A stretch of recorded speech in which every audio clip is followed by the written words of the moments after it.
មកជុំគ្នាតាមពេលវេលាដែលបានកំណត់ហេតុការដាក់វត្តដែលសន្មត់រួចនាំគ្នារំលែង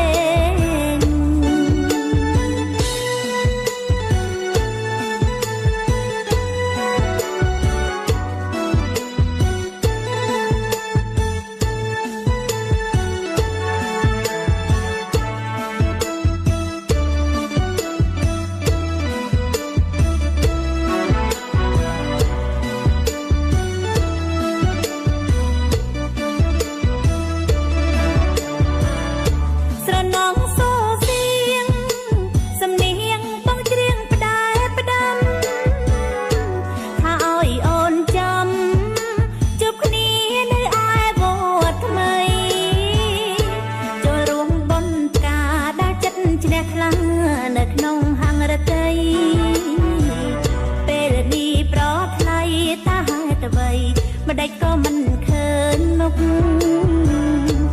បរិស័ទសាមគ្គី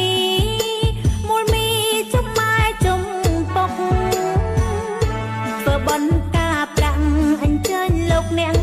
កុំឲ្យបាត់មុខហើយកុំសុំពុកនៅឯផ្ទះត្រូវរត់រះមកវត្តស្រណងសសៀងសំនៀងរៃច្រៀងជ្រៀលជ្រែថ្ងៃតែទៀតអស្នងកត់យើងមកជុំគ្នាតាមពេលវេលាដែលបានកំណត់ហេតុការដាក់វត្តដែលសន្មត់រួចនាំគ្នារំលែងការប្រាំងអញ្ជើញលោកអ្នកកុំឲ្យបាត់មុខហើយកុំសុំពុកនៅឯផ្ទះត្រូវរត់រះមកវត្តស្រណងសសៀងសំនៀងរៃច្រៀងបំពេរសៀលជ្រៀលជ្រែថ្ងៃតែទៀតអស្នងកត់យើងមកជុំគ្នាតាមពេលវេលា